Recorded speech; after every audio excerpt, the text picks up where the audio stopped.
In today's episode, this is a conversation with Thayne Martin. Thayne Martin is the founder of It's Pure Love. He's a podcaster, speaker, entrepreneur, author, pianist, and entertainer. But more importantly, to the audience of the one in the many, he's a creator of the equation of life and abundant happiness. And with it, he has several other technical programs that he has developed in his company. So I'm really happy to meet you, Thane. And I know that you have a somewhat dramatic past. Yeah. And through that drama, you were able to rediscover yourself and rebuild yourself and Yes. build a company, build a community around you. Yeah. And here you are on the in the ether of the internet, Great. right, getting thousands of people connecting with you. And so I'm very happy and privileged to have you. Thank and you so much for and having me. I guess I wanted to start you off since there's such richness to your background and to your spirit. You have so much energy in it. That what inspires you? Where do you find inspiration? My inspiration, I was raised by an incredible mother and father that taught me as a little boy that I could do anything and that I didn't have to accept average, and that if I worked hard, I could accomplish anything I put my mind to. So I give my parents credit for teaching me the value of hard work and becoming resilient to always stand up. I had very emotionally intelligent parents, which helped out a lot. Very loving family, amazing family. Thankful, knock on wood, I still have my mom and dad today, which is amazing. Although my Oh, that's mom has great. Alzheimer's, which is challenging, but it's I'm very lucky. So definitely good family, good parents, good people. Very important. This is great. I'm so happy to hear that you have that experience with your family. I'm sorry to hear about your mom's illness. It's Yeah. I've seen some of it in my family now with my mom, but with other members, and it's Yeah. a devastating Hmm. illness. But I guess the memory of that connection that we had, no matter how devastating the disease is, to disconnect the physiological connection, that Yeah. spiritual connection carries on through the generations and through the loved ones Amen. around them. Exactly. I know my mom's spirit is still there. Like Yeah. she's nonverbal today and she doesn't really like she can't feed herself anymore. We're kind of late stages. But the thing is I do know that my mom is always there because there's still three words I can say that will get a physical response from my mother. Those three words are I love you. When I say I love you to my mother, who is nonverbal, she will look at me and give me a little teeny smile. Okay. And that's a response that has always been there. Those three words still mean something to her, even though she doesn't know how to feed herself. That Yeah. has power, right? And for me, I've learned in life that if you accept what the body serves up as a negative thought, and you just accept it because that's what your negative brain is going to do. If you don't balance that thought with an equal amount of positive, you're actually polluting your brain with more subconscious negative crap. So, whenever something serves up for me, I've trained myself and anybody that I work with to have what I call a balanced thought. And it's a process that I teach so that you find the positives and you don't put that negative thought away. So, for example, my dad has really struggled with my mother having Alzheimer's. It's been very ugly and difficult for him because it's completely up changed his life and how he was going to retire. So my dad is generally angry and bitter. And I get that.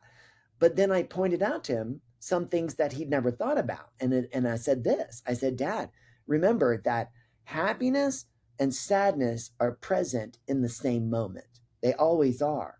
So it is our responsibility to choose the perspective of which we will view the emotion. So if my body serves up a negative thought, I recognize it, I sit with it, I acknowledge it, and then I bring it to neutral. And I do that by considering, what are the benefits, Dad, of mom having Alzheimer's? So the benefit to me, Dad, with mom having Alzheimer's is, number one, it happened quickly. We had an illness with my mom. She went from about 21 mentally to about 12 when she had a urinary tract infection, I guess, which is common with Alzheimer's patients. So we got caught with our pants down, literally. Mom went into the hospital, walking in, she came out paralyzed in a wheelchair. We were not ready for that. So that meant that my dad and my brother and my sister and me, we had to very quickly come together as a family, and we're all living separate lives. We're all very busy, but this brought my family closer. So now I'm closer to my brother, I'm closer to my sister, and we have more communication and love going in our family.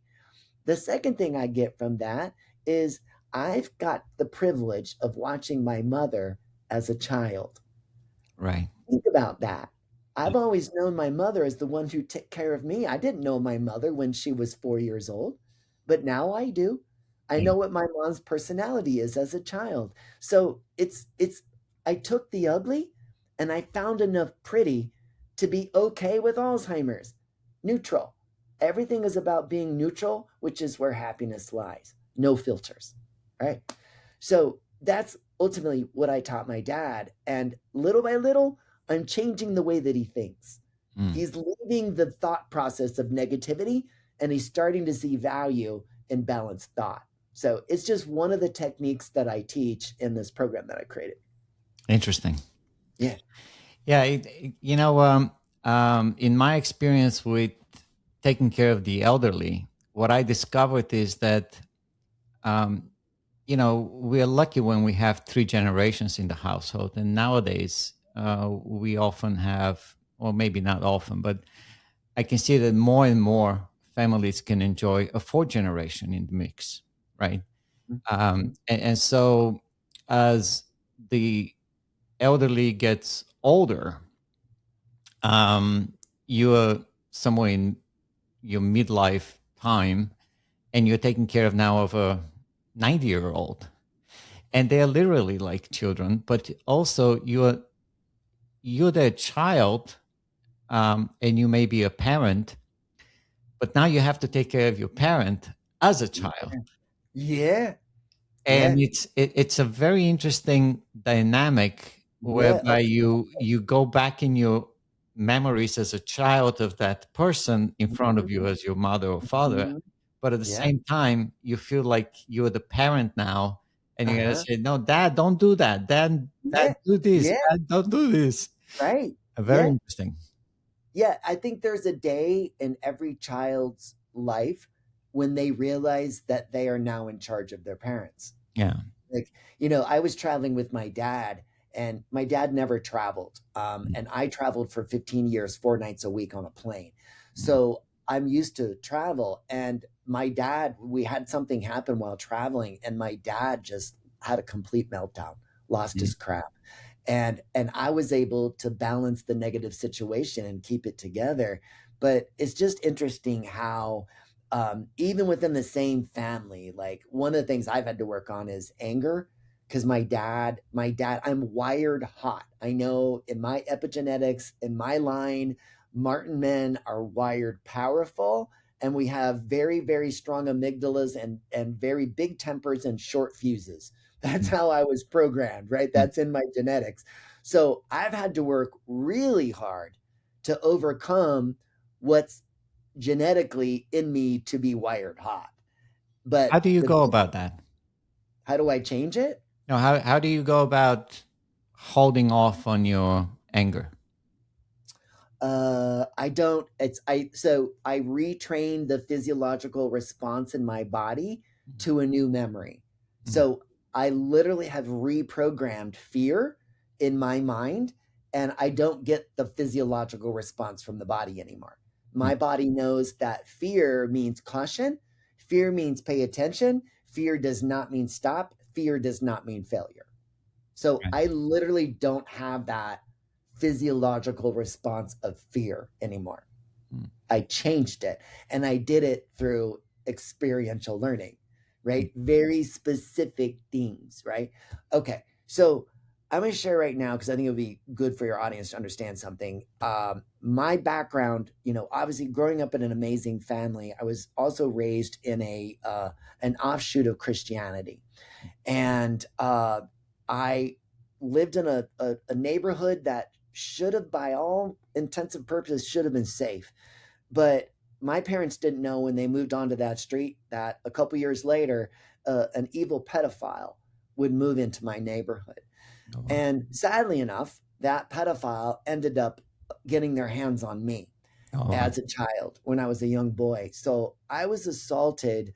I was groomed beginning at age 4 or 5. And then I was assaulted by my first adult when I was 8. But sadly, this man was in cahoots with another man that lived behind me off of the alley where I lived.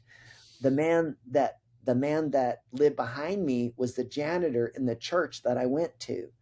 So between the man across the street and the man that was the janitor, they had locations that they could abuse children.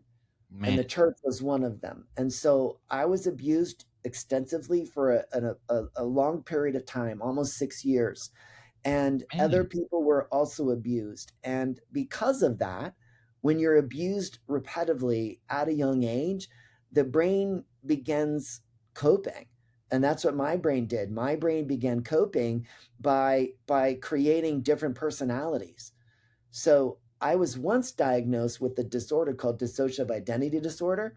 Some people call it multiple personality syndrome. That's what it used to be called before they relabeled it DID.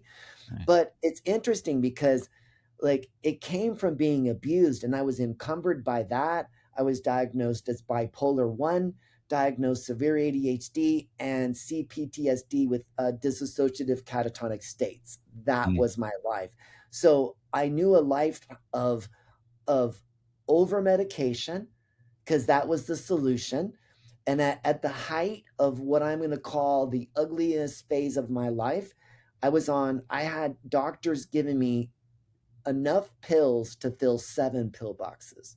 Man. I had 7 pill boxes, all under doctors' discretion.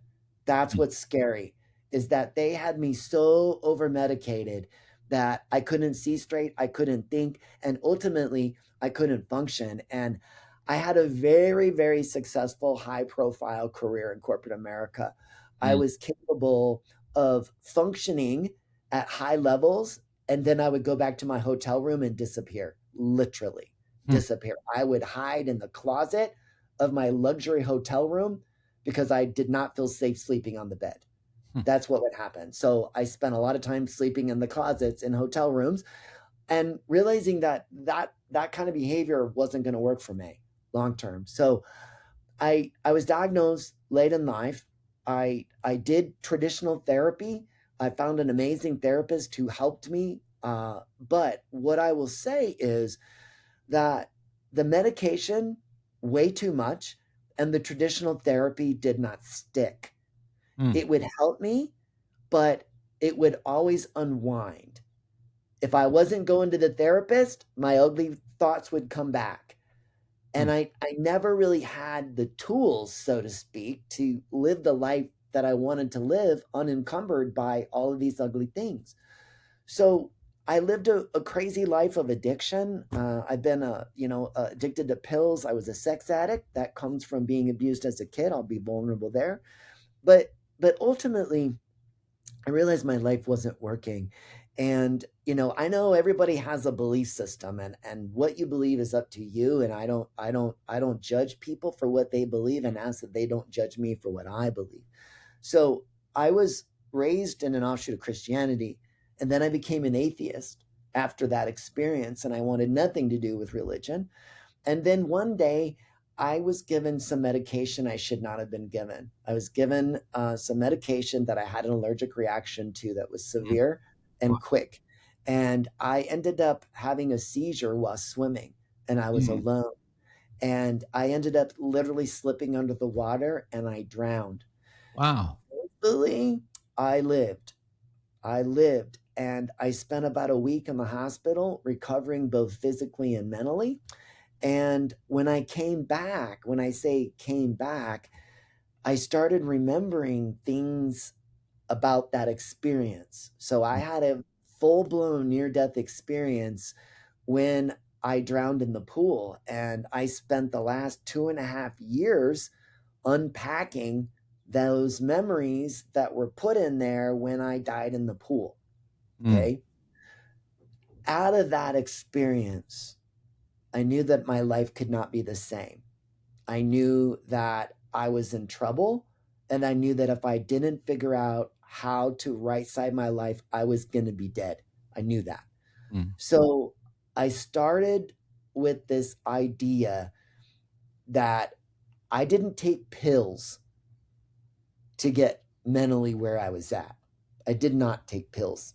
Mm. So why do I have to take pills to get better? Like that was literally the logic that I said to myself. I never took anything to get like this. It was thought alone and life experience alone that caused me to believe like I believe and do what I do.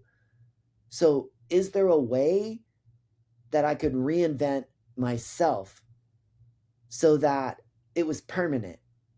And what would that look like? So one of the uncanny things that's a gift for me is that I feel things exponentially. I'm hypersensitive. That came from being abused as a child. Mm. Hypersensitive to the world around me. I can feel the carpet depress outside. If I was on the door and somebody was on the other side of the door and they stepped, I would feel the carpet move. I could feel that. Mm. I could feel that because I used to hide in the closet and I had a perpetrator who would play games with me. So I learned hypersensitivity to small things. That's been a gift for me today because it's also what allowed me to understand how my brain worked versus everybody else's brain. Because my brain did not develop like everybody else's. I had 10 personalities. How do I integrate 10 very distinct different personalities into one personality? It's challenging. And most people that I tackled in the psychology and the psychiatry community, they wouldn't touch me. They Mm. would say, you know what? If you were a kid, we could work with you, but we don't have experience working with adults that were abused as children that never got help. No, I don't think. Oh, you have DID? Yeah, definitely not qualified to help you. And I heard that time and time again from the professional community.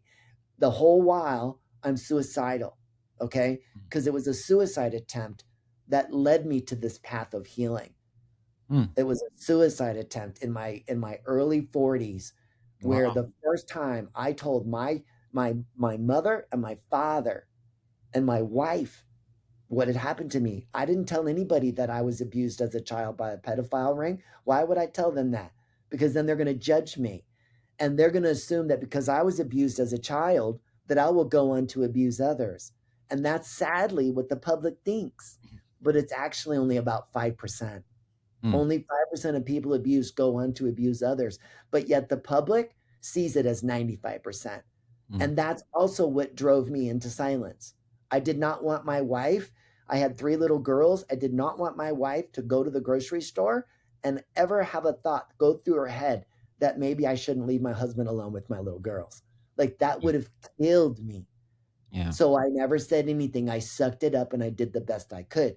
But the thing is with mental health and things in your shadow, they're gonna hold you back and they're gonna screw up your life and you're not gonna live the life that you could live. And I knew that. Mm. So I learned something in my near-death experience that taught me a formula and a way of thinking. Mm. Okay. And it was based upon this understanding that the universe around us is maintained in perfect balance at all times. Mother Nature lives in perfect balance. It will correct it every time.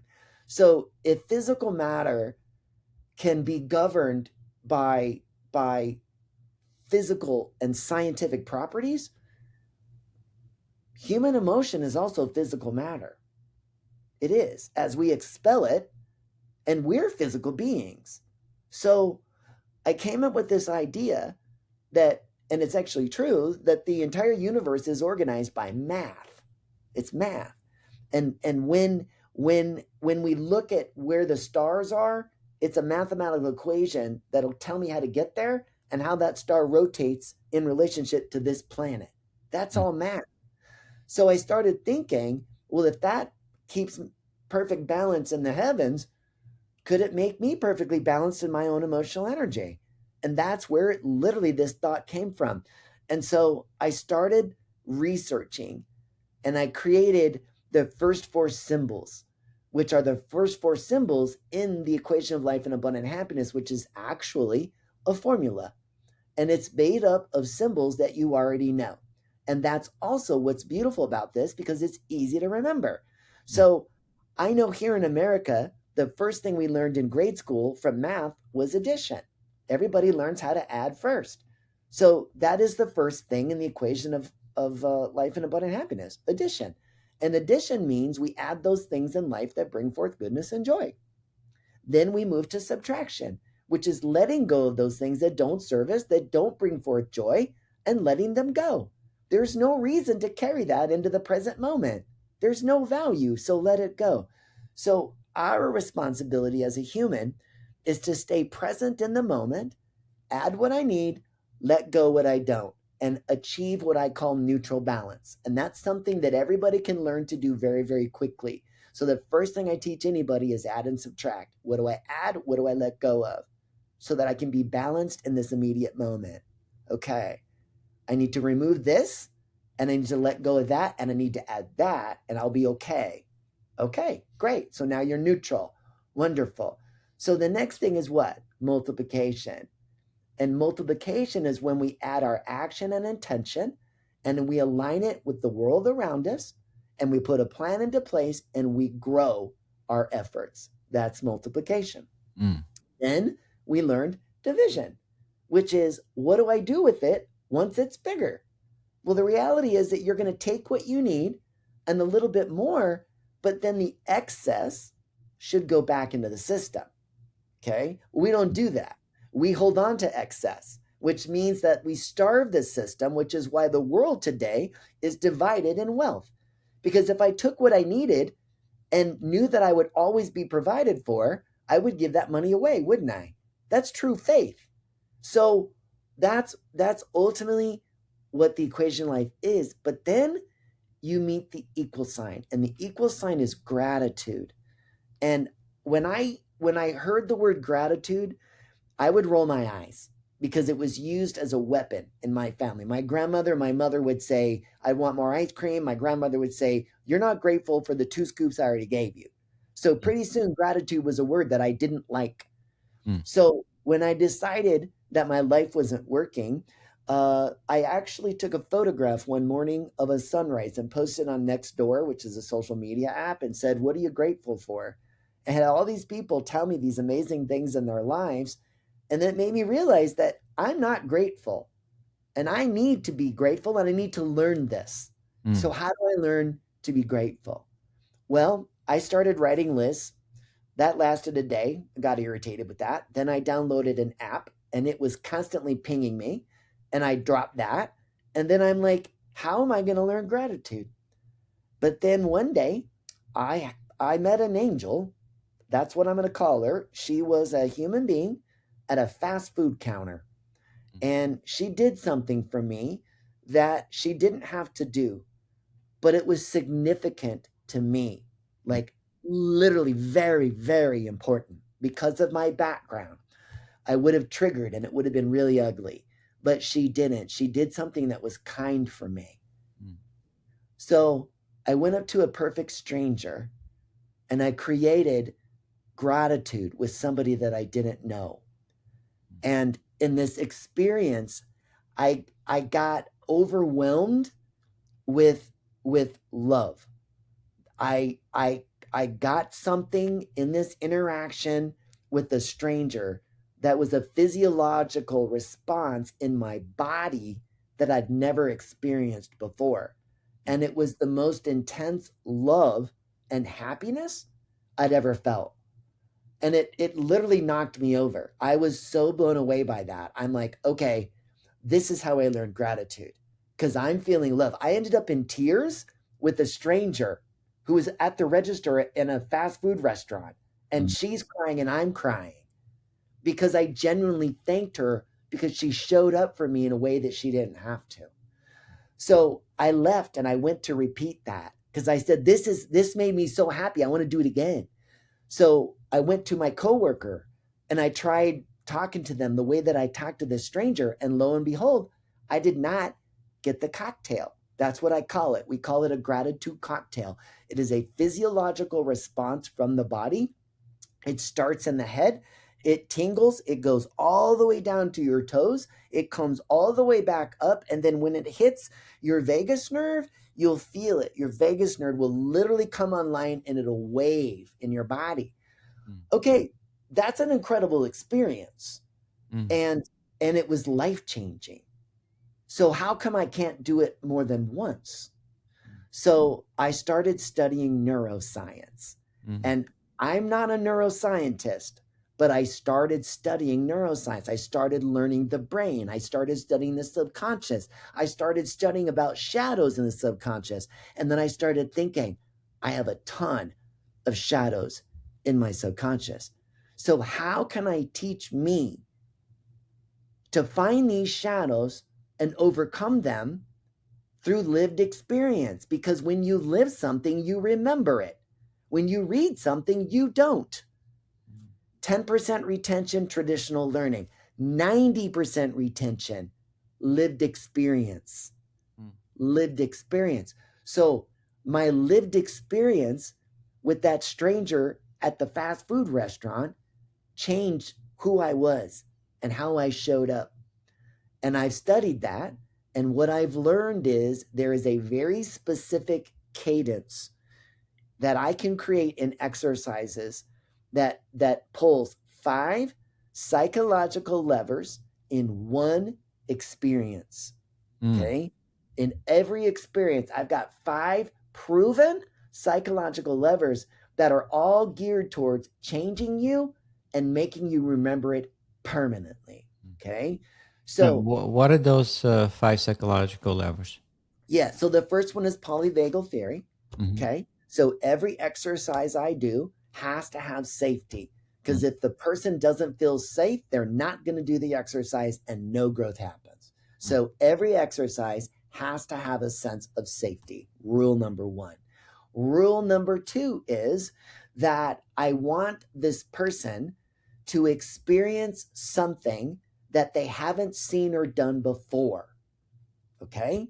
So what's going to happen is I'm going to ask you to do an exercise. And in the exercise, you're going to complete a task.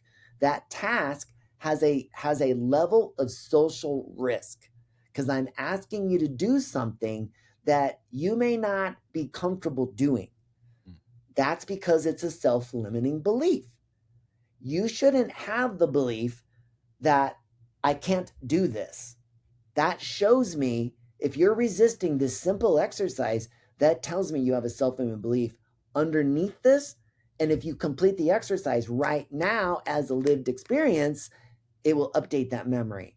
And that's exactly what happens. So when a person recognizes social risk and they're in a safe situation, it puts the brain into a more malleable learning environment. The brain is saying, look, there's something going on in the field here that I'm not really sure what it is, so we better start paying attention. And specifically, there's a hormone that gets released into the body called vasopressin.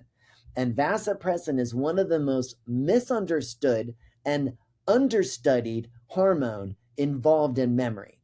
And I'm convinced it is one of the most important ones in memory and forming permanent memories. And I have lots of research as to why. But I'm telling you, vasopressin is one of the secrets that modern science is not studying, but my company is. And we are studying this clinically, and then we're going to get this studied at the university level, because the results are off the charts. Their qualitative results are extremely promising, which is why we're moving to clinical study and then having it done at an accredited institution. And then we will publish those results in the peer-reviewed journal. And then ultimately, what I have created will be offered also to clinicians, to psychologists, and to therapists and psychiatrists. So if you're familiar with something called EMDR, that is a protocol that is now used widely in modern psychology. Someday soon in the future, psychology is going to have a new tool to use, and it's called XM neurointegration. That is the name of the process that I use to install a new emotional operating system in the human being. And I do it by lived experience. Okay, so getting back to what I was saying, polyvagal theory, then we have memory reconsolidation. So memory reconsolidation is based around this idea that when there's an elevated thing going on in our field, our brains become more malleable for a short window. There's a window of time when the brain is going, I just experienced this and I'm paying attention. So during that time frame, if I can deliver a lesson during that time frame, it forces the brain to update it with more vigor. Okay? So it's more like to remember this memory because I'm inside of the memory consolidation window. Okay? So the next thing that I have to have in each exercise is predictive mismatch. And what predictive mismatch is when you are assigned a card, your subconscious mind is going to read the card and it's going to determine an outcome. And most of the time, the determined outcome from your subconscious will be negative because it's designed that way. It's designed to protect you. So it's going to serve it up as negative. So in this experience thing that you want me to go do, I can already tell you that this is not going to be fun. This is going to be average, and I probably will fail. That's what most people's brains are saying in these exercises. Okay? Why that's important is because the exercises are designed to deliver an outcome that is not expected. There's the predictive mismatch, you see? So when you have a brain and a subconscious mind that has said, look, right now you're talking to a person in front of you and you don't know them and they're a stranger and you're asking me to interact with them in somewhat of a vulnerable way. So yeah, that's risky to me. That's risky because I don't know them, they don't know me, and there's risk there. That's why the brain goes into pay attention mode. And then it says, okay, and I predict because this is just another human being, they're average or less than average. That's what we all do today, especially in the society we live in today, okay? So then in the exercises, the person completing the exercises gets instruction. And that instruction tells them exactly what to do in that exercise to have a positive outcome. And every single card is designed to have a positive outcome. And the positive outcome is rooted in the strongest emotions in the neuroscientist tool belt. Love, gratitude, pro-social emotion. So every card has a pro-social emotion ending that is not predicted by the person experiencing the card. So because of that, the brain goes, wait a minute, we produced average to failure, but Thayne, you just created unconditional love with a stranger. This feels amazing. Release the oxytocin, release the dopamine. And that's exactly what happens. So then now I've got vasopressin in my bloodstream. I can also give me bursts of acetylcholine. That's an important hormone. Most people don't study that hormone, but it's important in this process because when you use a person's name, it secretes acetylcholine into their bloodstream for about 1 to 2 seconds. That's what brings a person out of their default mode network and into the present focus. So when I coach people and I train people, I teach you to use their name. Why? It's acetylcholine, which gives them what? Focus. Okay. So I'm literally using words to manipulate my body. Words and action will produce hormones in my body. I can get my body to produce vasopressin on demand, and I can teach you how to do it. That's what's amazing. So now I've got vasopressin and acetylcholine, and I just delivered kindness, love, and gratitude to a stranger, and my body and their body just released dopamine, just released a little bit of adrenaline, and just released a ton of oxytocin. Okay. So I am overwhelmed right now with the feeling of love, because when oxytocin and dopamine mixes with vasopressin, you get fireworks in the body and fireworks in the brain. That's why Okay. those balloons were going on, I guess. Yeah. I don't know why it does. I get balloons, I get thumbs up, like I get weird things. See the thumbs up? Like, where does this? Oh, fireworks, right? Like, what is the hand signal? I've never figured it out. Like, I don't know. it's kind of funny It's because entertaining. You're an yeah, entertainer. yeah, oh, yeah. There you go. And it comes at like inopportune times. Like I've had it do an up when I was saying something really sad, and I'm like, oh, that's not good, No, right? no. Go down, down. Yeah, do this, right? Let's see. Will it do it? Thumbs down. Oh no, it only does thumbs up. Oh, that's good. Interesting. No thumbs down. It's all love. It's all love because that's my company. It's pure love. Oh, amazing. Okay. So getting back to what I was saying. So when the brain updates with this incredible sense of love, again, these are the strongest emotions known to man. Unconditional love, there isn't anything stronger than that. Nothing. So the brain updates this memory with vigor. Okay. And then I teach people in this protocol how to get one more dosage of vasopressin. And I can teach you how to do it. Literally. You can create vasopressin on demand. So I get one more dosage of vasopressin when I close this experience. Why? Because that last dosage of vasopressin sends a signal to my body that this experience is so important, Thayne, you cannot forget it. Okay? You've always predicted failure and average when you talk to strangers. And right now, you just talked to a stranger and proved that you can be vulnerable, that you can have an amazing conversation, and most importantly, you will feel loved. And love is the strongest healer, the strongest teacher. So that's why the brain goes, oh, this is love. We can't forget this. We don't get a lot of it. So it literally updates the memory because we're inside of the memory consolidation window. It was only minutes ago that I experienced the trigger in the shadow. So the memory consolidation window is open. So now if I can solve it while I'm in the same experience, do I not update the brain when it's most malleable and available to do it? Yeah, that's exactly why we do it. So every experience follows those 5 things, right? Polyvagal, memory reconsolidation, predictive processing, interpersonal neurobiology and integration, and then lastly, the neuroscience of gratitude. There's been so many studies done about gratitude and how it is literally a neuroscience tool. When we use gratitude, it instantly silences your amygdala and it wakes up your prefrontal cortex. Why is that important? Well, because your amygdala is going to run your life and run your show. So if you're walking around life and you're not aware, you're not paying attention, then you're living in your default mode network and you are what I call a zombie. You are a person that is living from your polluted subconscious mind, which is full of negativity, and that is who you are, and that is what it predicts.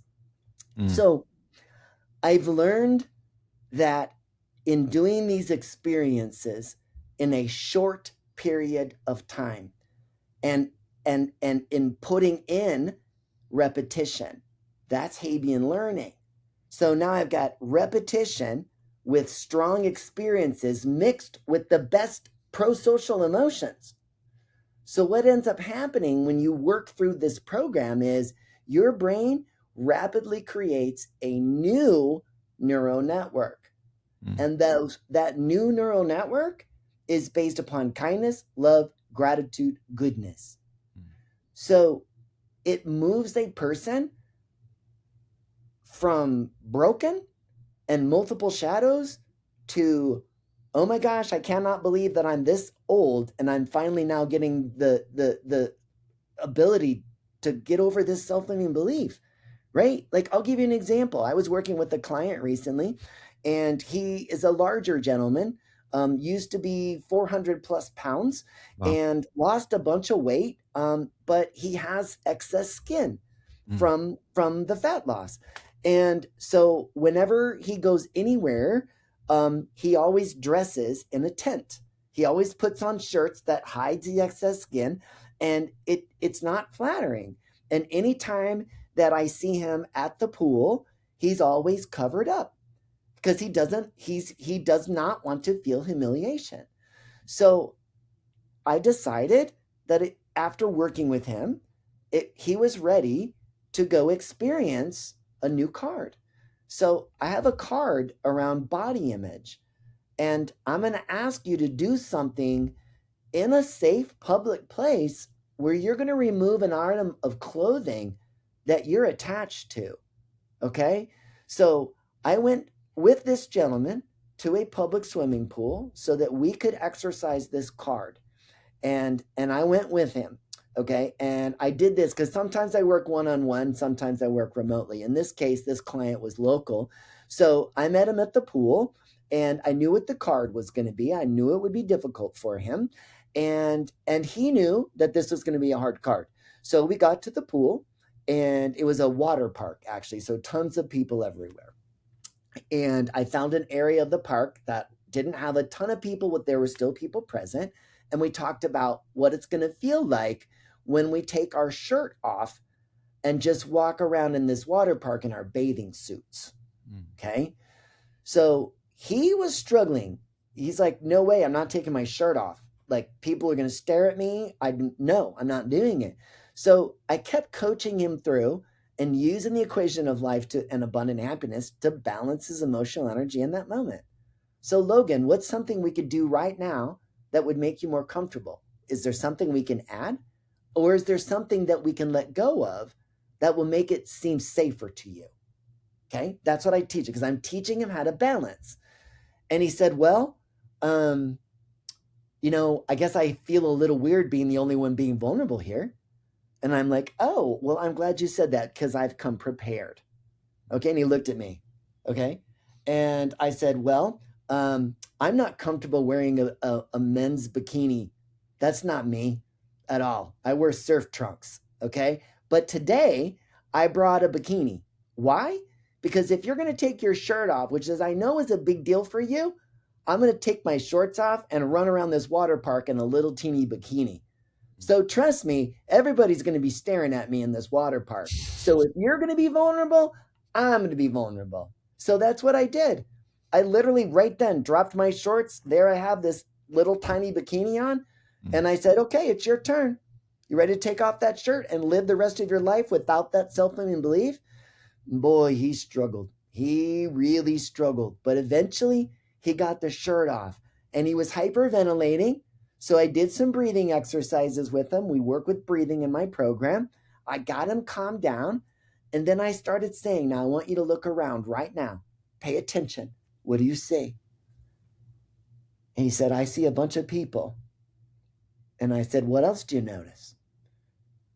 I noticed that they're not staring at me. Oh, isn't that interesting? So here you are at the water park. You took your shirt off for the first time, and you're a 51-year-old man, 51 years old, and now you're taking your shirt off in public in a water park for the first time. And you now realize that you could have done that decades ago. And there was no reason for you to hide your body, because you now see that nobody's staring at you, Logan. Nobody's staring at you. You know what else? The other thing is that you feel comfortable, because look how you feel right now. And then he started smiling and recognize that feeling. You just overcame that self-limiting belief that you're fat, ugly, and unattractive. Now you realize, as you look around this pool, there's all kinds of bodies in different shapes and sizes. And nobody is pointing out or laughing at anybody. We're all unique. We're all special in just the way that we are. So he got over that self-limiting belief. And the rest of the time, that was his first trip to a water park. He's 51 years old. First time he's ever been to a water park because he was afraid to take his shirt off. So think of all that fun that he could have had throughout his life had he been able to get over being teased as a child when he was overweight. That's where it came from, being bullied because he was the fat kid. Well, he's carried that trauma his whole life. Not today. How did he get rid of it? Experiential learning. Because we retain 90% of what we experience. We only retain 10% when we learn through traditional channels. So if you want to change somebody's behavior, you don't go to a workshop and read about it. You go to a workshop where you can experience it, where they've designed exercises to help you find the self-limiting beliefs in a safe way, open up the memory reconsolidation window, have a positive experience, update that predictive mismatch, and then store that permanently in the psyche as the new response from the body. So now the physiological response that comes from the body is updated to a new positive memory rooted in kindness and joy. You see? So now something that used to be scary is actually something that I now look forward to. So remember when we first started the conversation and I told you that I don't have fear in my body? I mean it. I don't have fear. I have literally done every exercise in my deck and I pull 2 cards a week, even today, because the experiences are always different because you're in a different place and a different time and working with different people, right? So I may have done Smile Marathon the first day I started in the program, and then I pulled that card 4 months later and it was Smile Marathon again. And so I found a place and I sat down and smiled. But what I noticed this time around was that it somewhat depends on where you're at as far as how people smile. Like you learn something in everything. You know what I'm saying? Like if you do it in a hospital, you don't get as many smiles. Why? Because those people are dealing with emotional, tough things. They're walking in, finding dead bodies and dead people, and this guy passed away, and it's hard. Well, now compare that to the exercise you just did, the same exercise, but this time you're in a park. Well, people at the park are relaxed. They're playing. They're having fun. What did you notice? Oh, they smiled more. Huh. So do you think you should spend more time in a park? Maybe that's a good idea. Experiential learning. I need more time to balance my emotional energy because I work too much. I work too much and I don't take care of myself. I need to do better. I need to balance my life better so that I have the more time that I need, right? So that's what this is. And the craziest thing is how rapid it takes place in the brain. Like we're doing something physiologically. When we create this gratitude cocktail, there's something going on there. And that's why we're studying it, because there is rapid growth of neural pathways during this. It's rapid because the results I get with people running through my program, most clinicians cannot believe me. And I get pushback from every single one of them. Every single one of them pushes back. They cannot believe. What is it that they don't believe? That I can get the results this fast and that they are permanent. Yeah, because here's the thing. I was diagnosed with DID, complex PTSD, bipolar 1, and severe ADHD. Today, I have none of those things. Right. Okay? I went from 7 pill boxes to 0. I take nothing. Yeah, that's commendable. But I want to clarify one thing. I take 1,500 milligrams of vitamin B6 every day. And you want to know why? Because of those nasty pharmaceuticals that have horrible side effects in the psychiatrics. And everybody just wants you to deal with it. I started getting tardive dyskinesia, which is facial movements, and my legs started kicking at night when I was trying to go to bed. That's a byproduct of being over-medicated on drugs that I should not have been put on. Okay? So I started getting tardive dyskinesia, and my solution from the psychiatrist was oh, I'll give you another prescription to cover the tardive dyskinesia. And I said, no, how about we don't do that? In fact, better off, I'm getting tardive dyskinesia. That tells me this medicine is not good for me. I'm going off this. And then he said, no, you're bipolar. That's dangerous. And I said, well, wait a minute. I'm the customer. You're the doctor, and you're not listening. I'm telling you right now, these pills you're giving me are making me worse. I'm more suicidal on them than off of them, but you're not listening. And since you're not listening, you're fired. I fired him on the spot. And I went to another psychiatrist. She took me and did a blood panel. And she found out that drug that the other doctor gave me, I should never have been given. Number one drug, Thayne, never take this drug. You will have bad experience. That's exactly what caused me to die in the stinking pool. Okay. So why is it that that doctor ordered that report and the other psychiatrist didn't? That's a problem in our community. Yeah. Right? Because that report would have been different. I wouldn't have been given that. So ultimately today I take the doctor, the psychiatrist that I went to see, she put me on 1,500 milligrams of vitamin B6. And within about a day, the tardive dyskinesia started going away. And I took that 1,500 milligrams for about 6 months. And then I went off of it because I thought maybe that it would have cured the tardive dyskinesia, which is the residual from those nasty drugs. And then I started noticing that I was grinding my teeth. And that is a nervous system tic that's from tardive dyskinesia. So I started taking 1,500 milligrams of vitamin B6 again, and sure as heck, the teeth grinding went away. So is it not interesting that I do not need to take Ingressa? All I needed was 1,500 milligrams of vitamin B6, which is natural. Thank you. I'll take that all day long. Yeah. So that is the only pill that I take is vitamin B6, 1,500 milligrams, and it keeps the tardive dyskinesia completely at bay. I have no issues with that at all as long as I maintain that regimen. Interesting. Yeah. This is amazing. I mean, have you ever heard anything like this? no. Right? It's different. And No, that's very, what very is so different. incredible. I'm speechless. I get that a lot Yeah. from people. They're like, I've never seen it. I don't understand it. But after you explain it, it makes complete sense. All of it. That's the thing. I can't make sense of it. It's very foreign to me. Yeah, something that's also really cool, because I know you're big on misintegration versus integration. Okay.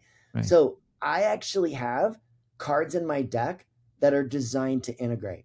Because in my program, I'm teaching you cognitive pattern interrupt sequences to keep you focused. I'm teaching you cognitive pattern interrupt sequences to balance your thought. I'm throwing 101 exercises at you.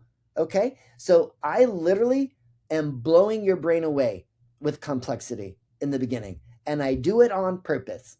On purpose. Why? Because when you engage multiple things at one time, multiple systems from the brain, it makes you learn quicker. So when I tell people, look, on day one, I run this program for 5 days, literally. You're in my care for 5 days. And then I do 1 hour follow-ups for about 7 weeks after. Okay. But you're literally in my program for 5 days. And those 5 days are intense. And I tell people, this is going to be a very intense week. Okay. But I promise you, if you stick with it, when you go to the end, you're going to become abundantly happy. You're not going to have any self-limiting beliefs, and you're going to learn a protocol that you can use the rest of your life. So no matter how crappy my day is, I know that I can go into the world, I can find a stranger, I can create gratitude with a stranger, and I will get that gratitude cocktail and it will heal my heart. Boom. Just like that. And that's what we do. I literally go into the world and I find a stranger that needs a little extra love, and I pour my heart into him, and it fills my heart every time. Wow. So it's the anchor. You see, most transformation programs, there's 2 reasons why they fail, and I've solved both of them. The first thing is you got to have a system that's ongoing. You have to have a framework, and there has to be a way to be what I call rooted in goodness. That's why when you do my program, I give you this deck of cards and you stay rooted in the goodness and you keep your pathways positive by continually do these exercises. You just randomly pull them. And again, every time you do it, it's going to be a different experience. That's what keeps you, quote, rooted in the goodness. But your anchor is learning how to manipulate your own hormones so that you can create a gratitude cocktail and right side your emotional energy. Once you learn how to do that, you're golden. You're never going to have a bad day. And I haven't. I haven't had a bad day in 3 years. I might have a moment. But I don't get angry anymore. Anger's gone from me completely. And I was a total hothead, total Karen. Yeah. Amazing. Yep. Amazing. Well, this is all fascinating. To me, the most staggering thing is that you had such terrible experience as a child, and it wasn't just like once or twice. It lasted 6 years. Yep. So I had more than 50 perpetrators. More than 50. So, but you also said that you're grateful to your family. You had a good family. They never detected anything in you? No, I hid it. When you're being abused, the abusers do a really good job of manipulating you as a young mind into thinking that it's your fault. And that's common. And you're a little boy. You don't know long-term decision making. You don't have a lot of experience in life, and you tend to believe adults because that's who you've learned from thus far. So no, my parents today, they can look back and they can see all of it because I was a very emotional kid. I hid a lot. I would disappear. I cried, and my parents could never figure out why I was crying. And then my dad would Right. come home. That's my thing is that I mean, they may not find out that you've been abused, but they will certainly must detect the change. I mean, it's not normal if Yeah, they give you the it is. love that you deserve as their child for Mhm. you to act up like this. Yep, exactly. So My parents could that's what not I'm figure thinking out in what terms was of wrong with me. detection. Yep, It's yep. like And my I have to explain it to myself what's going on with this kid. And no matter how well you hide it, I mean, I should know. So that's one part that is really staggering that you had to go through all that yeah. duration of torture, Mhm, mhm, and then you said that you attempted suicide in your 40s, early 40s, and mhm. that's when really triggered the change. And you were Yes. already a family man then. It's Oh yeah. And it I was at the height of my career. Like right. I was making more money than I should have ever been making. Now, I bet if you were tasked to play the role in a movie, you wouldn't be as successful as you were doing it in life. um, I will tell you this, like when you have most people that struggle with mental health are also sometimes the best actors because Mm. that's what I was. I was the best actor in the world, right? That's what I Nobody mean. knew. Yeah. Yeah, nobody knew what was going on inside of my head, and I was so good. I was so dialed in, right? I'm always, on a stage, working with large audiences, and so I'm in a suit and tie, and there's all these physical elements that come into building confidence as Mm. well, right? But ultimately, I acted and then I would go home and then the masks would come off and I'm right back to being that abused kid hiding in the closet. That's literally what my days were. So, and when you have a peculiar disorder like DID, Mm. that was very challenging for me. Like that's an entire podcast episode about Yeah. living with DID and the types of DID there are. Because I had a type of DID that is not co-conscious. What that meant is that I had multiple personalities, but the personalities did not know of each other.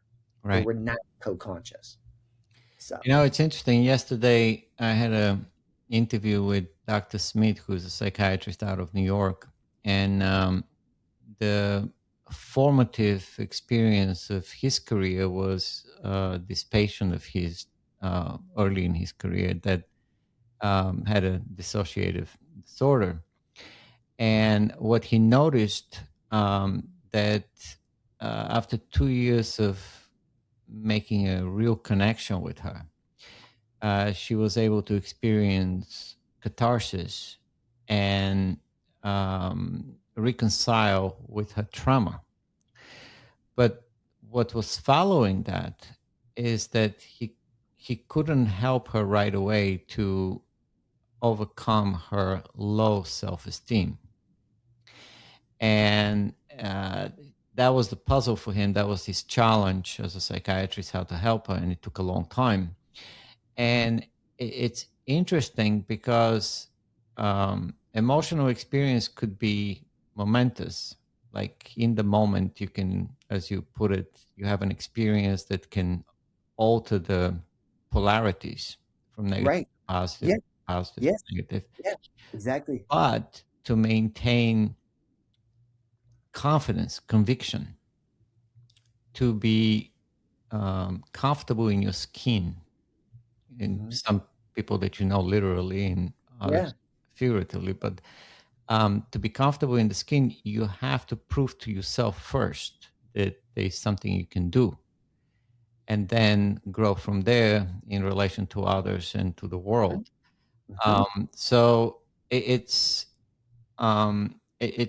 fascinating to me, and this is what piqued my interest about you, is that you are able to rise from the ashes and to find that conviction in yourself, as you put it, that your parents told you early on, no matter what, you can do it. You Mhm. can overcome this. Yeah. And I guess you have something really to be grateful about, that your parents were able to instill Amen. that conviction in you no matter what. And Extremely. even in the time of disaster, you were able to dig in and uncover that conviction and carry on. So, One of the things that was really helpful was that, I was surrounded by ugliness. People I went to church with were the ones abusing me, but I was always surrounded by love at my mm, home. My parents are amazing, loving, kind people. And, like when my dad and my mom heard about what happened to me, it was the first time I'd ever seen my dad weep. I've never seen my dad cry. And mm, when he found out what happened to me, my dad cried, you know, and my mom did too. And we all cried. We all cried because, I carried that my whole life. I never wanted anybody to judge me. I didn't want anybody to think bad things about me. I didn't want people to think that I would be a child abuser. So I suffered in my silence, mm, and I did the best I could. But ultimately my mental health is what led to me leaving corporate America. I couldn't do it. I had a breakdown, absolute mm, 100% meltdown, could not do it anymore. And it was because I was acting and yeah, I wasn't the person that people thought I was, and the truth of the matter is, look, we're our happiest when we're authentic. When right. I can just be me exactly as I am Yeah. and not worry what other people think. Well, I can tell you today, that's how I live. When you complete my program, you become what we call a coolie fly. Okay. Well, I don't know what cauliflower is, You're but looking at it. This is okay, it. This I is the see. symbol of my company, and it's actually what we call a coolie fly. Oh, I Okay. see the butterfly. Yeah, Right. I it's a see. I see. butterfly, right? Yeah, And yeah, it's yeah. made up of hearts. Okay. Yes, yes. So there's four Beautiful. asymmetrical, imperfect hearts that when you arrange them perfectly, you get a transparent heart in the center. And Mm, when you learn to live vulnerable and authentic, exactly as you are, you find the ultimate happiness, which is pure light. 100% white. I have mastered this meat suit that I'm just borrowing means nothing to me. mm, Okay? Because I know my soul, and my soul is in charge of my body. It's different. right?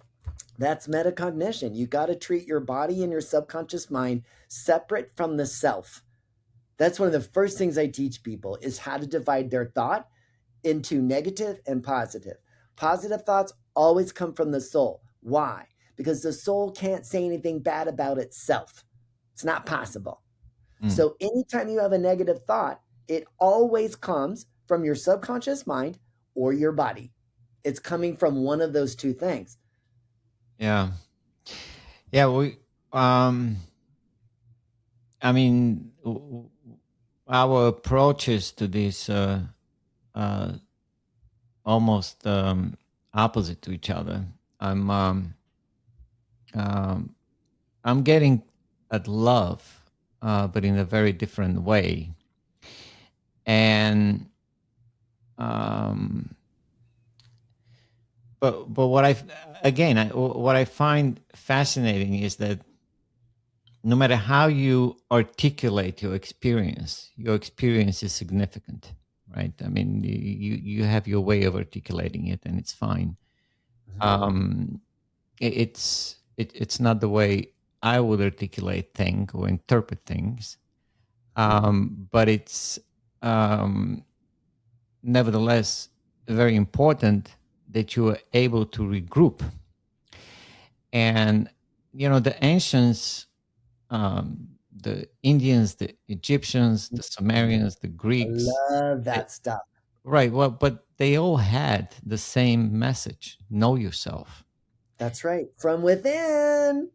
Well, within, without, around, Yep. inside out. You got to know yourself, and the Greeks had it Authentic. right. The Greeks had it carved in stone, Yeah. and it was on top of the temple, so you cannot enter unless you know Mhm. yourself. Yeah. Um, I love your knowledge of the philosophers. I wish I had, like, when you grow up with a damaged brain, like, memory is something that's difficult for me because I spent my whole life not wanting to remember anything. So, recall has been a challenge throughout my whole life. So, I rely on symbols and little things to keep me on track, right? yeah, whatever works for you, it's fine. I Yeah. mean, content, especially in today's world. I mean, we live in the 21st century in the most advanced civilization ever, and everybody is worried about AI, but you need content. You get it right away, and most of the time will be accurate. And if it's doubtful, Yeah. you can, you know, fact check it.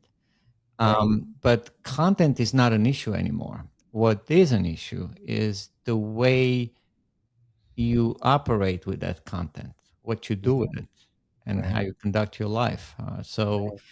anybody nowadays can be a professor, but not everybody can have a honest character.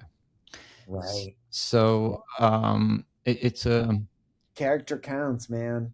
all the time. There's nothing Yeah. else.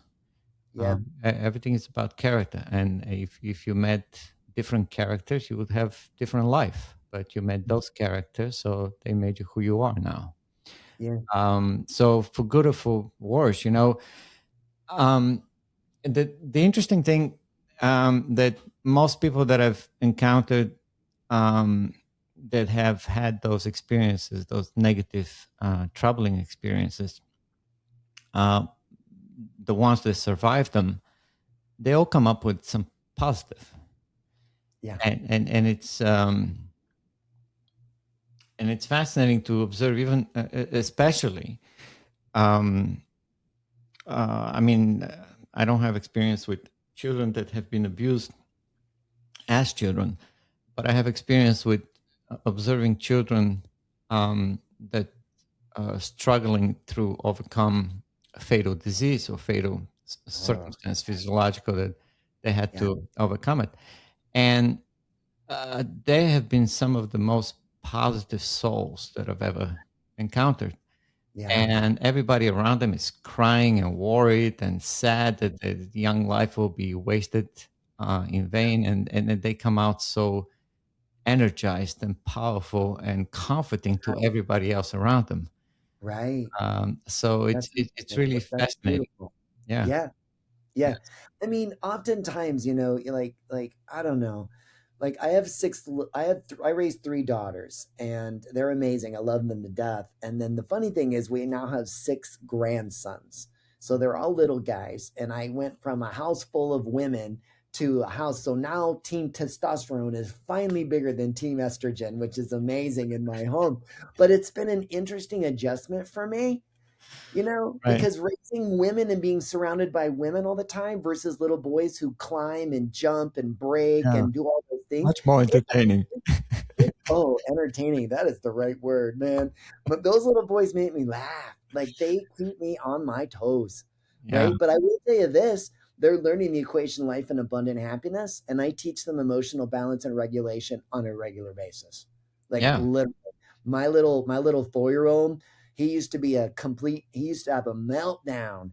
And I was traveling with him in Hawaii. And so I did some experiences with him and I taught him how to better balance his emotional energy. And then, as funny as it was, like 6 months later, he was losing it. And he looked at me and he goes, "Hey, Papa, I need to balance just like Hawaii." He's only 4 years old. That's amazing that he remembered he needed to balance his energy. And I said, "Okay, Trax, what do you need to add right now to make you happy?" "I Right. need to add, Papa, I need you. That would make me happy." "Okay, well, Papa's right here. Let's go." Exactly. Right? Yeah. Those So are the if beautiful. you don't have kids around, you lose the necessity of connection. Yes, and the curiosity, Right. because kids are Right. curious. You know what I mean? Like Uh, that's what. every time I that topic comes up as a conversation, I remember reading a book by John Medina, 12 Rules of the Brain.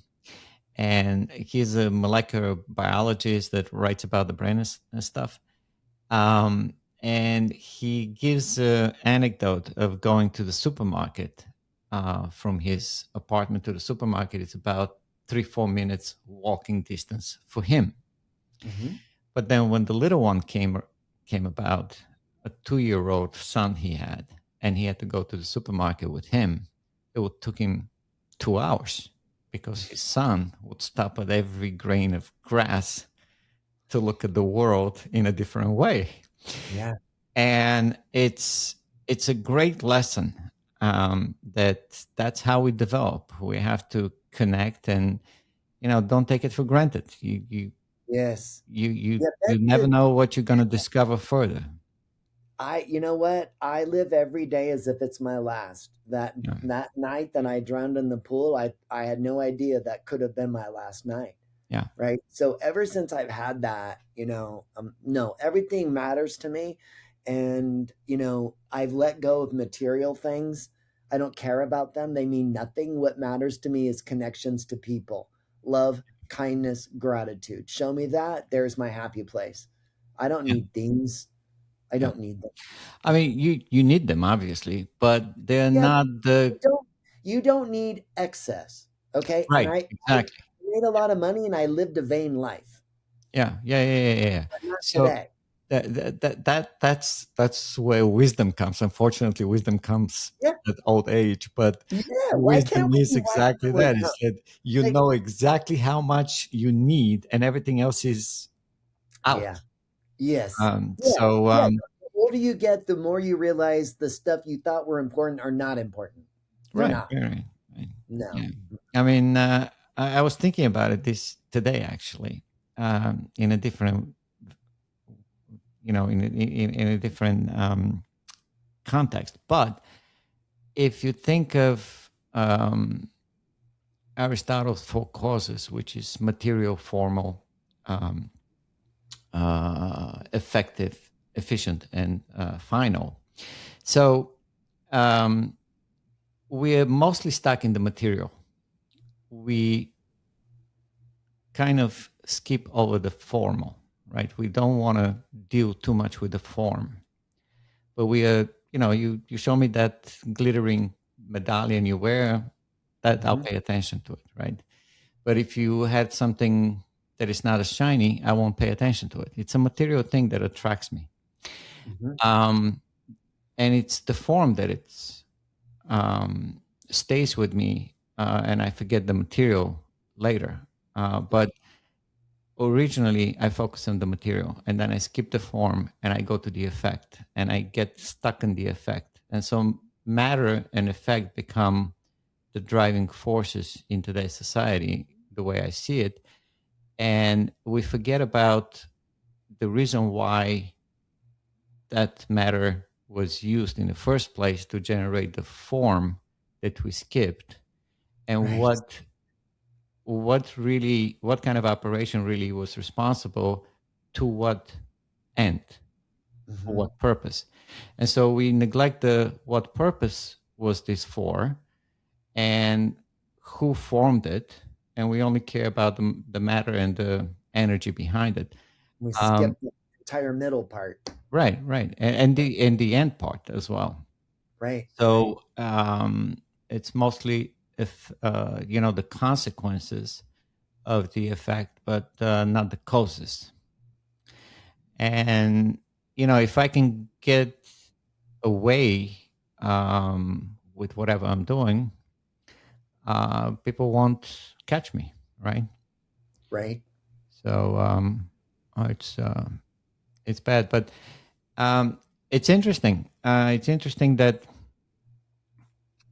no matter how we look at the world, there's enough energy there to pull out from from you had a near death experience, so you were able to get out of that.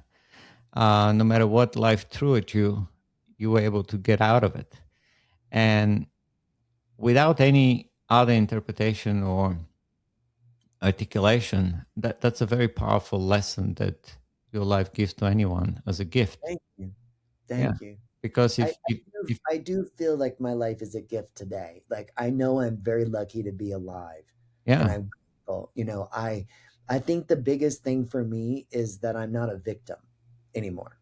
right, Right? I'm a victor, and there's a yeah, big difference, yeah, right? And victor is changing the perspective yeah, because I've always been a victim. But once you understand, like I like to share this with people too, because I think this is an important fact. I see it as a fact. And that is this, that the worst things that happen to us as human beings is actually the best possible outcome. That's yeah, the truth. yeah, And I know that from my NDE because I understand the field of probabilities and how it works. And I also know how you can manipulate it.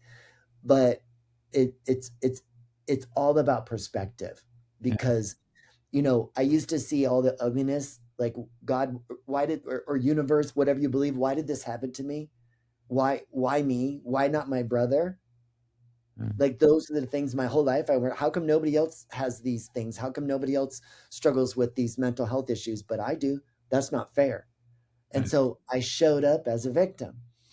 But when you switch your perspective and you understand that the worst things that happen to you are actually the best possible outcome, then you shift how you see it and you shift how you show up yeah, because you see the beauty of what actually transpired because it could have been worse. I'm alive today. There's many times that I should not have been alive, right, many times, but I'm still here. yeah, So that makes me a victor, not a victim. I know the piano teacher that was put in my life when I was a little kid. She knew I would never be a classical pianist, but I could play by ear. I was a naturally gifted musician. So she learned how to let me sit down at the piano and play by ear. So to this day, one of my greatest skills is I can sit down at the piano and I can play for hours without music in front of me and literally write music live. I play improv. Well, that yeah, was that's the great. skill that was the skill that I learned from a piano teacher who didn't know that I was being abused at that time. And she didn't know that that piano was the most important thing I had in my life Yeah, because the piano never hurt me and never betrayed me, which is why it's also tattooed on my arm. I have a mm. piano on my arm. And this song right here, I wrote when I was 12 years old. Oh It's wow, called The Butterfly, right? You see the fascination? I was trying to change even as a child. I right, wrote that right, song, The Life of a Butterfly, and it's tattooed on my arm because it's an anthem of my life. yes, yeah, yeah, That, it's very significant. Yeah. yeah. Yeah, and so to that effect, matters. Material things matter because they stay with you, um, and it's important to shape them in the form that you want, which you did, Hmm. and you know that you are the effect of it. And yeah, finally, you are experiencing joy. Yep. So, And so now it's I great. teach it. That's Yeah, literally what I do, right? I mean, my company is called It's Pure Love, yeah, and ITS is a name that can mean anything to anybody. So right, it doesn't matter what religion you believe. The equation of life and abundant happiness is non-denominational. right. It just operates on human emotion and the most powerful one of all, love. It operates on unconditional love and gratitude. And gratitude is the spark and fuel for love. Gratitude is more important than love. I mean it, Mm, because gratitude opens the door to love.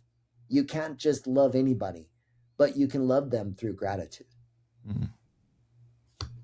Okay. Well, this was great. Thank you Uh, so much for your time and your amazing questions and your knowledge of the philosophers. I wish I could have a brain like yours. Like I uh, would read those books and be I careful wouldn't what you wish for. no, I'm serious, Archak, because I I like literally when I read books, okay, they go in this ear and out this other side. Yeah, I know most people say that they learn 10% retention by reading. I think mine is probably 2%. yeah, Because I literally lived my entire life telling my brain, don't remember because we don't care. So yeah. my brain has a habit of not remembering anything. Trust me, Mm. I've dealt with that my whole life. I have reminders everywhere to remind me. Like I still struggle with memory things, and that came from damaged brain from being abused by pedophiles, right? It's like it is what it is. But what it does not do is define me. Not anymore. There you go. No. I am a new person. My name is Thayne Martin. I'm a powerful, authentic, loving man, and that's who I am. Well, it's very nice meeting you, Thane. Likewise, Yes. please stay in touch. Yeah, yeah, Please stay in yeah, touch. yeah. I'm Absolutely. going to share something with you and your audience just for Sure. fun, okay? This is an experience from my card, and I'll tell you what the exercise is. Mm. It's called gratogram, and it is literally one of the funnest things that you can do. So, Arshak, I'm going to challenge you to do this today, okay? Okay. Or tomorrow, depending on what time you got. All right. So, I want you to take out your phone and I want you to think of 3 people in your life that have significantly influenced you in a positive way. Then I want you to take out your phone and I want you to hit record. No retakes. And for 2 minutes, I want you to tell this person that significantly showed up in your life who they are to you, why you appreciate them, when they've been there for you, when they stood for you, and I want you to make them feel seen. Mm. So do it for 2 minutes, right? And then send it. They're not expecting it. It is random. And then watch what happens, Well, okay? maybe Watch what happens. maybe they don't expect it in somebody else's universe, but in my universe, we're used to telling each other, uh, That's awesome. yeah, often. That's awesome. Right. So send a video. Do the video. Yeah. Send the video Um, surprisingly to somebody and watch what happens. The my video, point is that that's a good exercise for someone who doesn't exercise life. You mhm, start exercising it, but yeah, one of the rules of relationships to be healthy is recognition of the other. And if mhm, you don't recognize the other, why should they recognize you back? yeah, for sure. The interesting thing about the term relation is that boils down to bringing it back. So you're not putting yourself out, you're bringing the other back into you. Mm, And so if you don't do this exercise every day with a person that is significant to you, they're not significant to you. right, right, Right. right. So it's a good reminder. Yeah, But absolutely. I would add to that, do it again every day. Forget the phone. Just do it in person. Make sure that Amen. that person is significant to you. Right. Tell the people in your life that you love them. Right. Show them that you Right. love them. Make it And count. the interesting thing about this is also, you see, this is something that really interests me. Is that in doing so, you're training yourself to validate your values. You are actually affirming that Yeah. this is what I value. Mm-hmm. This is what you hold in your character, Mm-hmm. and this is what makes you significant to me. Mm-hmm. And so it's not a trade-off. It's just that in this universe, this is what I value, and you uh, embody that. Mm-hmm. And it is my responsibility as my relation to what I value to value as the embodiment of that value. Mm-hmm. And then if I don't do that, then I just died. I'm no longer valuing it. And Mm-hmm. if I don't value, there's no reason to leave, right? You have to Right. value something to wake up to from the slumber. I mean, That's a good point. yeah, you found something of value to put you back on track. Otherwise, Mm-hmm. why would you bother, right?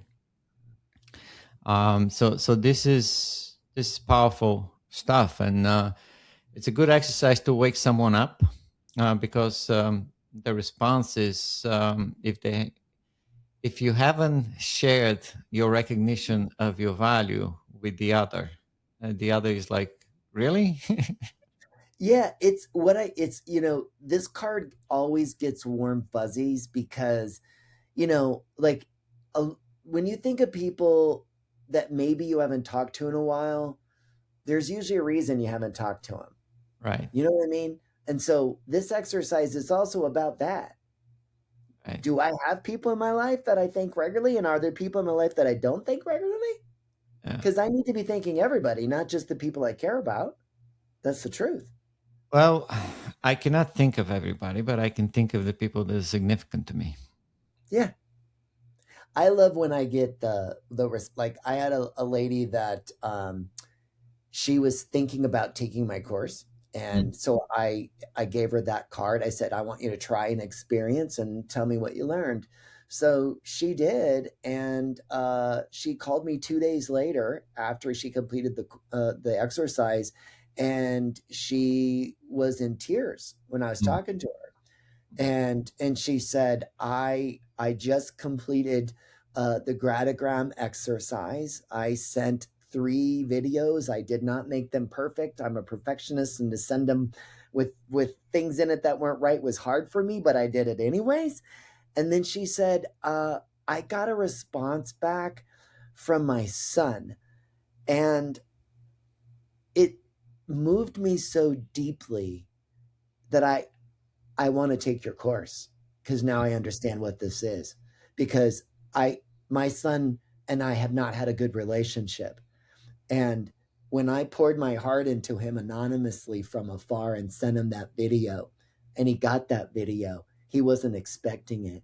mm. And it touched his heart in a way that he returned the video back to her, and she was not in a good space with him. And so this one exercise is what healed mom and son Mm. through a video interchange Yeah. that she experienced, right? It's interesting. I love watching people get over self-limiting beliefs. And for me, it's the joy of the victory of I cannot believe I've lived my life this way, and Mm. I've never enjoyed this, you know, but today I'm abundantly happy, and I do everything that matters to me. Yeah. And when you see people living their lives without fear, you ultimately have the most freedom, because Yeah. I teach people to live in neutral, because in neutral, that's where abundant happiness lies. I have no filter. I'm just me, Mm. exactly as I am. Mm. And that's where the beauty is. It's always in zero, it's always in neutral.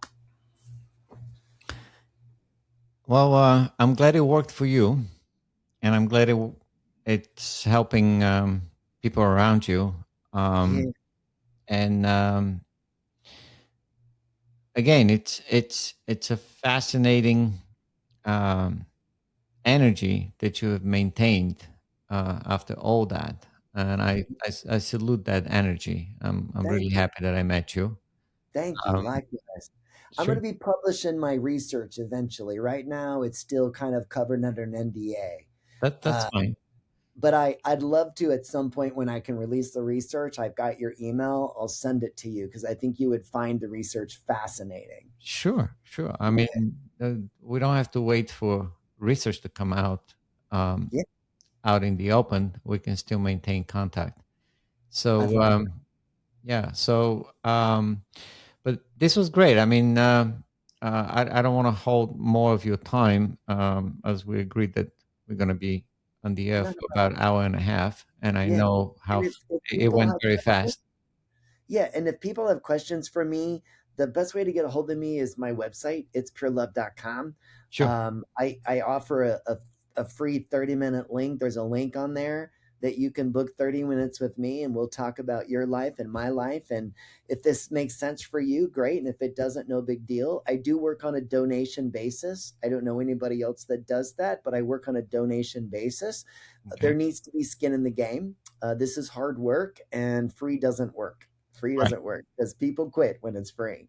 Yeah. Oh, they quit even after paying, but Oh yeah, that's also true. But you're less likely to quit when you got skin in the game. right, right, Which is right. why I require it. All right. Thank you so much for your time. It's good talking to you. Take care, Asha. Same here. Great Be meeting well. you. Have a great one. And Bye bye. bye bye.